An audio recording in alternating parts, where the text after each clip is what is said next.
पिछली वीडियो यानी कि लेक्चर 3 में हमने ये देखा था कि किस तरह प्लासी का युद्ध होता है, किस तरह जो है अंग्रेज सिराजुद्दौला के साथियों को लालच देकर अपनी तरफ मिलाकर सिराजुद्दौला को पराजित कर देते हैं।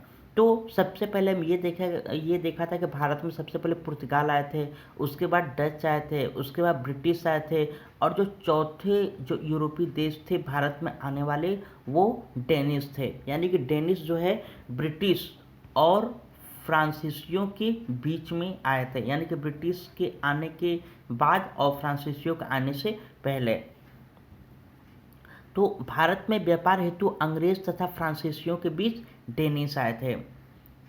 डेनिश 1616 में भारत आए थे और इन्होंने 2 व्यापारिक कोठियों का निर्माण भारत में कराया था। कहाँ पे? एक ट्राकेबर जो कि तमिलनाडु में है, 1620 ईस्वी में हुआ था। इनकी जो दूसरी व्यापारिक कोठी थी वो श्री रामपुर में थी, जो कि पश्चिम बंगाल में है। 1676 ईस्वी में इन्होंने बनाया था और 1745 में ये अपने व्यापारिक कोठियों को अंग्रेजों को बेचकर वापस चले गए। यानी कि ज़्यादा समय तक भारत में नहीं रहे, क्योंकि उस समय अंग्रेजों का प्रभुत्व काफ़ी बढ़ता ही जा रहा था।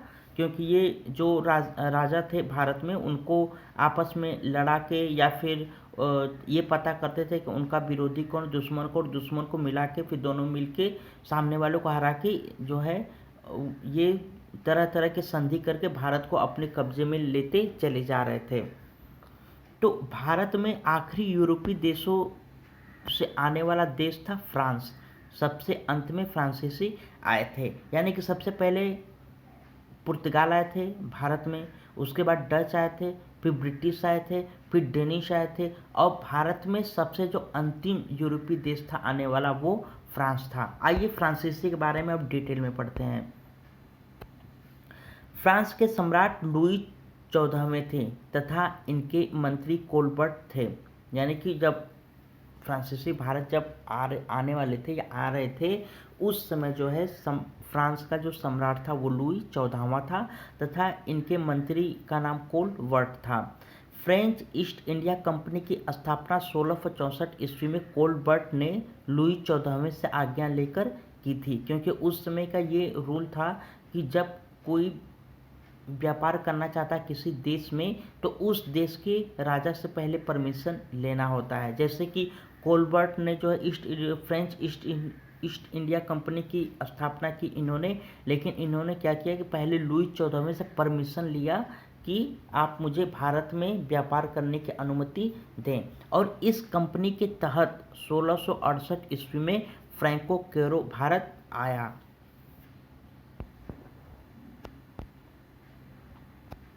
और एक नाम बार बार आएगा डुप्ले का।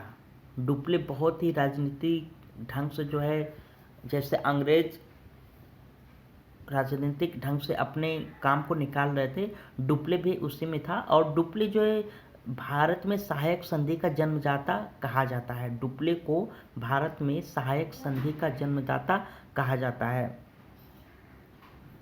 लेकिन जो है भारत में विस्तार व प्रयोग लॉर्ड वेलेस्ली ने किया था। यानी कि जन्मदाता कौन? डुप्ले है, लेकिन इस सहायक संधि का प्रयोग जो है भारत में किसने किया था?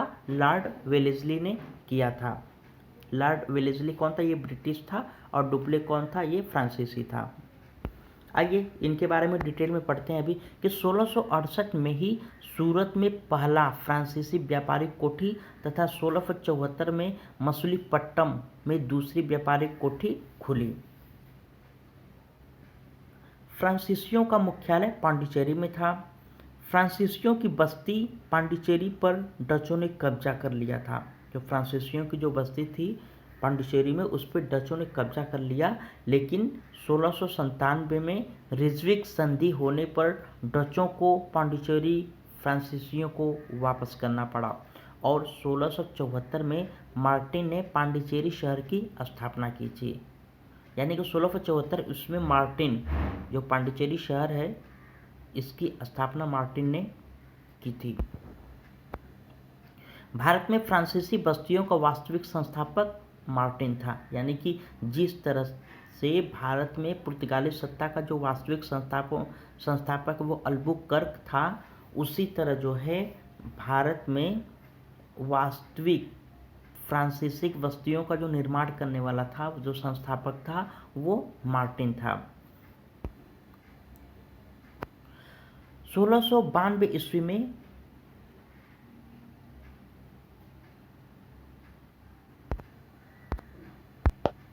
शाइस्ता खां, जो कि बंगाल का मुगल सूबेदार रहता है, शाइस्ता खां ने फ्रांसीसियों को कुछ भूमि दी थी और इसी भूमि पर फ्रांसीसियों ने चंद्रनगर शहर की स्थापना की थी। चंद्रनगर शहर कहाँ पे है? ये पश्चिम बंगाल में है। फ्रांसीसियों के व्यापारिक कोठी का क्रम देखते हैं। जो फ्रांसीसियों ने जो भारत में व्यापारिक कोठी का जो निर्माण कराया था, उसका क्रम इस प्रकार है। सबसे पहले उन्होंने 1668 ईस्वी में सूरत में व्यापारिक कोठी का निर्माण कराया था। उसके बाद 1669 ईस्वी में मछलीपट्टनम में निर्माण कराया था। उसके बाद 1674 ईस्वी में पांडिचेरी में, और सबसे अंत में 1692 में चंद्रनगर में इन्होंने किया था। और 1620 ईस्वी तक जो है फ्रांसीसी शक्ति भारत में निष्क्रिय थी। ये सिर्फ साधारण रूप से व्यापार करते थे, यानी कि फ्रेंच ईस्ट इंडिया कंपनी का जो स्थापना इन्होंने की थी, हालांकि उसके पास शक्ति तो बहुत थी भारत में, वो उन शक्तियों का प्रयोग करके भारत में और अपने विस्तार कर सकते थे, लेकिन इन शक्तियों का फ्रांसीसियों ने प्रयोग नहीं किया। सिर्फ और सिर्फ व्यापार पर ये लोग ध्यान देते थे। लेकिन 1720 ईस्वी से लेकर 1741 तक भारत में दो फ्रांसीसी गवर्नर आए। जो प्रथम था वो लीनो था और जो सेकेंड था वो ड्यूमा था। दोनों ने भारत में निष्क्रिय शक्तियों को चलन में लाया है। उन निष्क्रिय शक्ति को उन्होंने प्रयोग किया और 1721 में मॉरिशस, 1724 में माही और 1737 ईस्वी में कराइल में अपने व्यापारिक कोठी खोला। यूरोप में अंग्रेजों तथा फ्रेंचों के बीच व्यापारिक स्पर्धा थी। वे एक दूसरे को गलत साबित करना चाहते थे, जिसका असर भारत में भी देखने को मिला, जिसे एंग्लो फ्रेंच वार के नाम से जाना जाता है, जो भारत में कर्नाटक के युद्ध के रूप में भी जाना जाता है, या कर्नाटक के युद्ध के रूप में देखने को मिलता है। कौन सा युद्ध? एंग्लो फ्रेंच वार युद्ध। आइए देखते हैं एंग्लो फ्रेंच वार,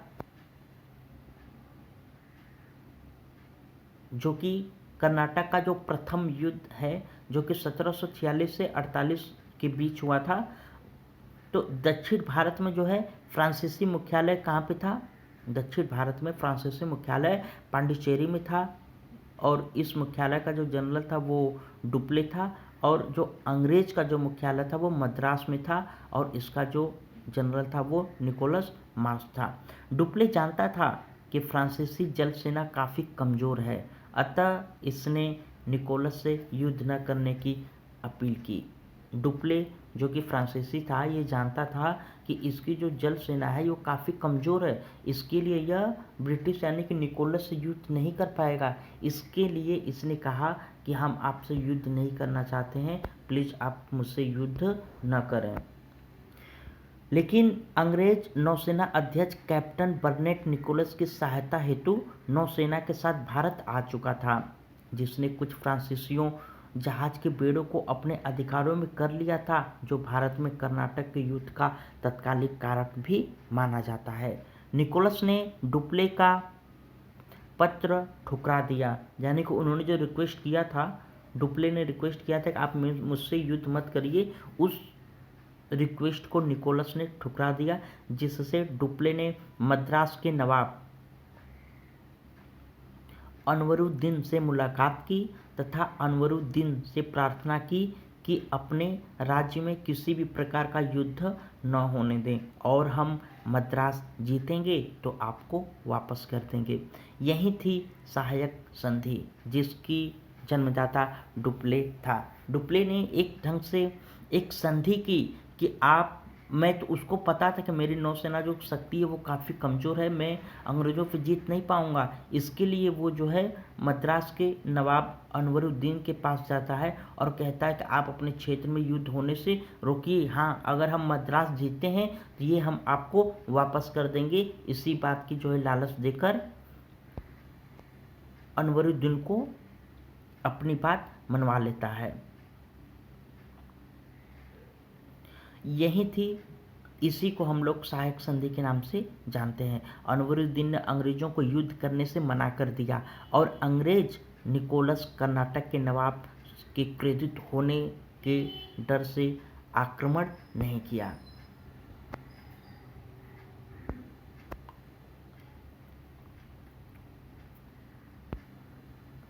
यानी कि जो डुप्ले ये अनवरुद्दीन थे, ये मद्रास के साथ साथ ये कर्नाटक के भी नवाब थे।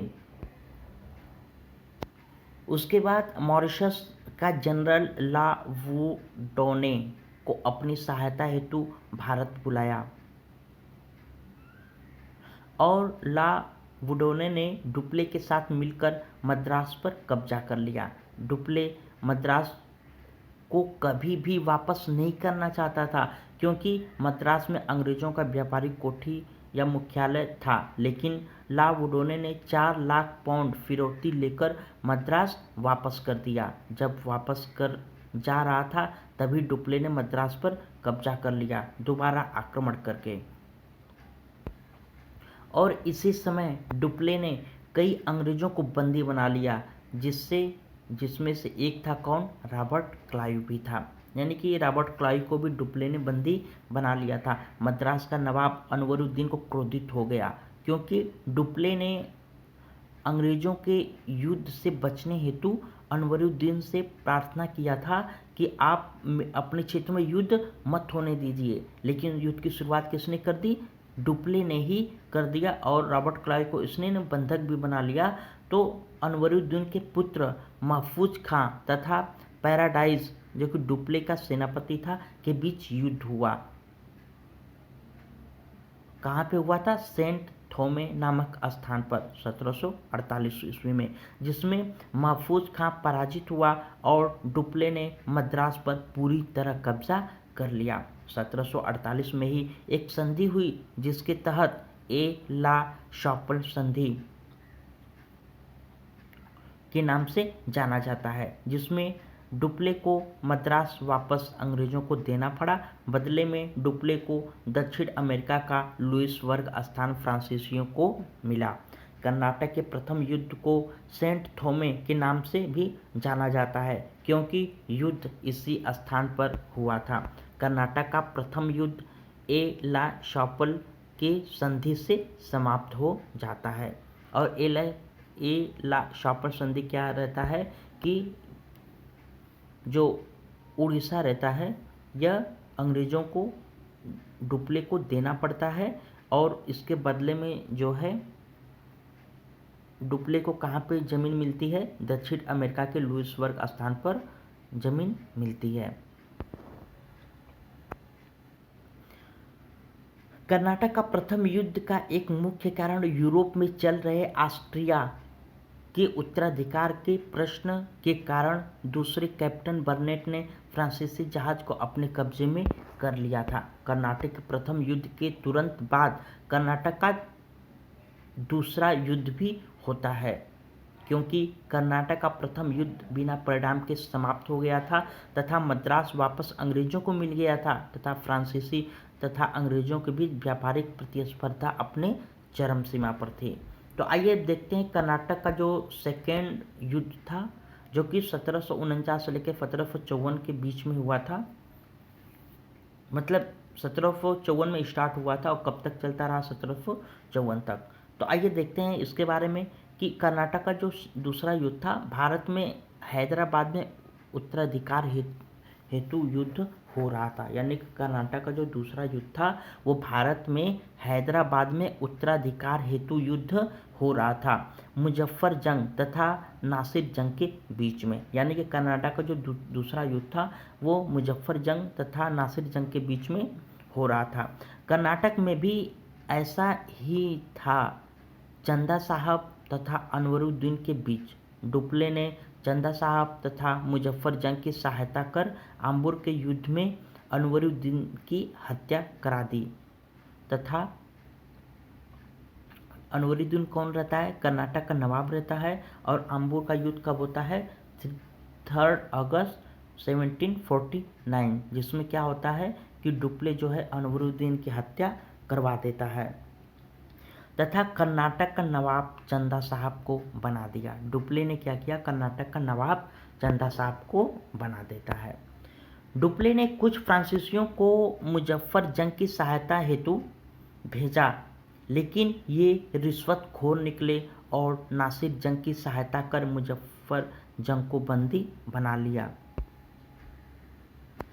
जब ये बातें डुप्ले को पता चला तो डुप्ले ने नासिर जंग के कुछ अधिकारियों को रिश्वत देकर अपनी तरफ मिला लिया और नासिर जंग के अधिकारियों द्वारा ही नासिर जंग की हत्या करवा दी। यानी कि नासिर जंग के जो अधिकारी थे उन्हीं के द्वारा ही उनको पैसे देके नासिर जंग की हत्या करवा दी और हैदराबाद के नवाब मुजफ्फर जंग को बना दिया।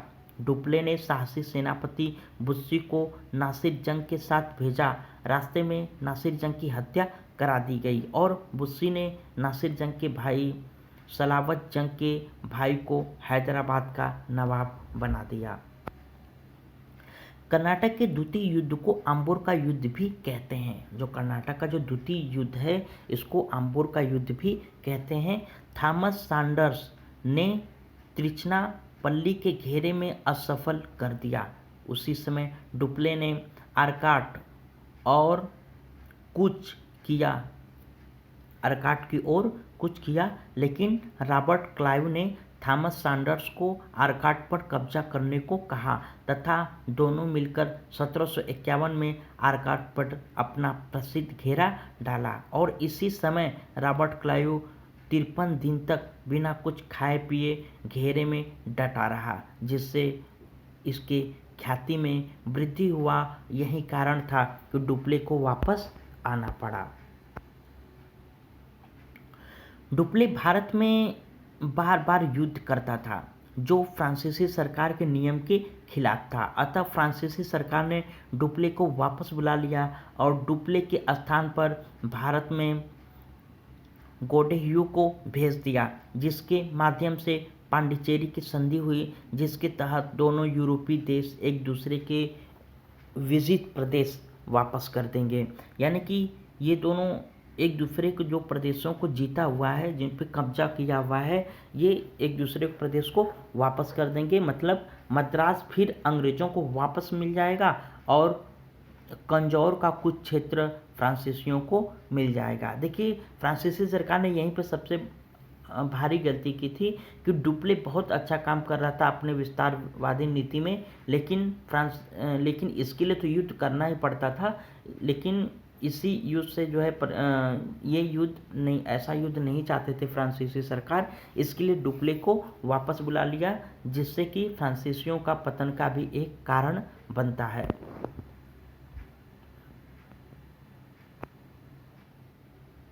जो कर्नाटक का जो दूसरा युद्ध था वो जो है पांडिचेरी के संधि से समाप्त हो गया। अभी मैंने बताया कि पांडिचेरी के संधि में क्या हुआ था कि जो उड़ीसा था, जो मतलब मद्रास जो है वो अंग्रेज़ों को वापस मिल जाता है और कंजौर का कुछ क्षेत्र जो है फ्रांसीसियों को मिल जाता है। तो इस तरह जो है कर्नाटक का जो द्वितीय युद्ध था, जिसको आम्बोर का युद्ध के भी नाम से जानते हैं, वो समाप्त हो जाता है। अब देखते हैं कर्नाटक का तीसरा युद्ध किस तरह होता है, जो कि 1756 में शुरू होता है और 1763 में समाप्त होता है। और कर्नाटक का दूसरा युद्ध कब समाप्त होता है, तो वो 1755 ईस्वी में समाप्त होता है। आइए देखते हैं कर्नाटक के तीसरे युद्ध के बारे में। कर्नाटक का तीसरा युद्ध की शुरुआत सप्तवसी युद्ध से हुआ 1756 में।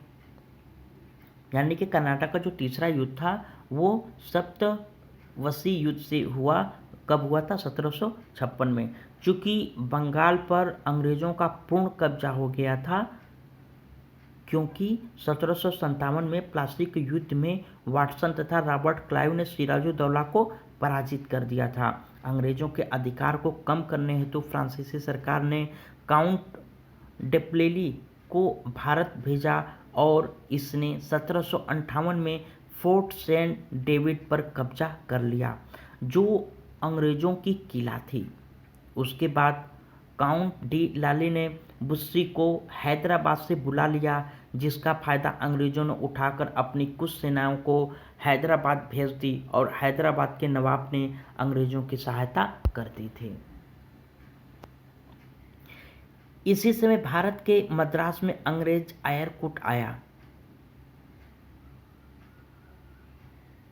मुख्यालय के जनरल के रूप में जो है अंग्रेज आयरकुट आया था और 1760 ईस्वी में फ्रांसीसियों तथा आयरकुट के बीच में वांडीवास का युद्ध हुआ, जिसमें फ्रांसीसी पराजित हो गए और फ्रांसीसियों के उपनिवेशवाद का अंत हो गया और फ्रांसीसियों को कहा गया कि ये कभी भी किलेबंदी नहीं कर सकेंगे और इन्हें चंद्रनगर छोड़कर अन्य सभी जगह सिर्फ व्यापार की छूट दे दी गई। 1954 में फ्रांसीसी भारत छोड़कर चले गए। कर्नाटक का तीसरा युद्ध वांडीवास युद्ध के नाम से जाना गया, यानी कि जो कर्नाटक का जो तीसरा युद्ध है वो वांडीवास युद्ध के नाम से जाना गया। इस हार के साथ सभी यूरोपीय शक्तियों का अंत हो गया, क्योंकि पुर्तगाली सबसे पहले आए, लेकिन ब्राज़ील में व्यापार में ध्यान केंद्रण से इनकी पकड़ भारत में कमज़ोर हो गई और ये अंत में भारत से गए। यानी कि भारत में सबसे पहले आने वाले पुर्तगाली थे और सबसे अंत में जाने वाले भी कौन थे? पुर्तगाली थे। अंग्रेज़ों ने डचों को 1759 में बेदरा के युद्ध में हराया था। यानी कि अंग्रेज़ों ने जब डचों को 1759 में बेदरा के युद्ध में हराया था, तभी डचों का जो है भारत पर पकड़ काफ़ी कमज़ोर हो गया था।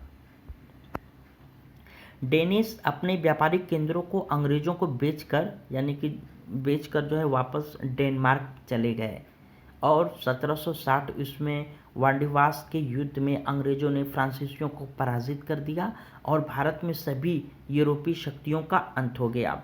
सिर्फ बचे थे कौन? अंग्रेज, जिन्होंने 1764 में बक्सर का युद्ध लड़ा और यहीं से भारत में इनका प्रभुत्व स्थापित होने लगा। कुछ महत्वपूर्ण प्रश्न हैं लेक्चर 4 से संबंधित, उसको हम देख लेते हैं कि ट्रांकेवार में किसने व्यापारिक कोठी खोली? ट्रांकेवार में किसने व्यापारिक कोठी खोली? तो वो डेनिश थे। कब खोला था उन्होंने? 1620 ईस्वी में। डेनिश भारत में कब आए थे? 1745 में। फ्रांसीसी भारत कब आए थे? 1668 ईस्वी में। कोलबर्ट किसका मंत्री था? तो ये लुईस 14वां का था। भारत में फ्रांसीसी बस्ती का वास्तविक संस्थापक कौन था? तो वो मार्टिन था। पांडिचेरी की स्थापना कब हुई थी? तो 1674 ईस्वी में। किसने किया था? मार्टिन ने। रिजवी की संधि कब हुई थी? 1697 में। डचों को पांडिचेरी फ्रांसीसी को देना पड़ा था इस संधि के अनुसार। फोर्ट लुई का निर्माण हुआ कब हुआ था? 1674 में। फिजियो केंट कौन थे? तो मुक्त व्यापार के पक्षधर फ्रांसीसी, यानी कि वो फ्रांसीसी जो मुक्त व्यापार के पक्षधर थे उनको फिजियो केंट कहा गया। इंटरपोलर किसको कहा जाता था? तो एशिया में मुक्त व्यापार करने वाले अंग्रेजों को जो है इंटरपोलर कहा जाता था। लिनो और ड्यूमा कहाँ के थे? ये लिनो और ड्यूमा ये फ्रांसीसी थे, ये फ्रांस के थे। अंबुर का युद्ध कब हुआ था? तो 3 अगस्त 1749 में। पांडिचेरी की संधि कब हुई थी? तो पांडिचेरी की संधि 1755 ईस्वी में हुआ था गढ़ियों द्वारा। आर्काट का घेरा कब हुआ? 1755 ईस्वी में थॉमस सैंडर्स व क्लाइव के द्वारा। सेंट थोमे कर्नाटक का प्रथम युद्ध कब हुआ था? तो 1748 ईस्वी में। वांडीवास का युद्ध कब हुआ था? 1760 ईस्वी में। इस्तादो द इंडिया पुर्तगाली कंपनी की स्थापना कब हुई थी? 1498 में। अंग्रेजी ईस्ट इंडिया कंपनी की स्थापना कब हुई थी? 1599 में, लगभग 1600 ईस्वी में। डच ईस्ट इंडिया कंपनी की स्थापना कब हुई थी? 1602 ईस्वी में। डेनिश ईस्ट इंडिया कंपनी की स्थापना 1616 में हुई थी और फ्रांस ईस्ट इंडिया कंपनी की स्थापना 1674 में हुआ था और स्वीडिश ईस्ट इंडिया कंपनी की स्थापना 1631 में हुआ था। जो कि कब तक रहा था, 1813 तक रहा था। आइए हम ये देख लेते हैं कि भारत में यूरोपियों के आने का क्रम क्या था। तो सबसे पहले भारत में पुर्तगाल आते हैं, उस कब आते हैं, 1498 में। उसके बाद डच आते हैं 1596 में। उसके बाद ब्रिटिश आते हैं 1608 ईस्वी में। उसके बाद डेनिश आते हैं 1616 ईस्वी में। और उसके बाद फ्रांसीसी आते हैं 1668 ईस्वी में। यानी कि भारत में उपनिवेशवाद हेतु सबसे अंत में फ्रांसीसी भारत आते हैं। और भारत से यूरोपियों को जाने का क्रम क्या था कि सबसे पहले डेनिश चले जाते हैं। उसके बाद डेनिश कब जाते हैं, 1745 ईस्वी में। उसके बाद डच जाते हैं 1795 ईस्वी में। उसके बाद अंग्रेज जाते हैं 1948 ईस्वी में। और उसके बाद फ्रांसीसी जाते हैं 1954 ईस्वी में। और सबसे अंत में पुर्तगाली जाते हैं 1961 में। ये जो है लक्षद्वीप को छोड़कर जाते हैं। तो पुर्तगाली सबसे पहले भारत में आने वाले पुर्तगाली थे, और सबसे अंत में जाने वाले भी कौन था, वो पुर्तगाली थे। तो फ्रेंड्स, ये वीडियो आपको कैसा लगा प्लीज़ आप कमेंट करके बताइएगा। अगर वीडियो आपको अच्छा लगा तो लाइक करिएगा, और अच्छा नहीं लगा हो तो डिसलाइक करिएगा। Thank you very much for watching this video.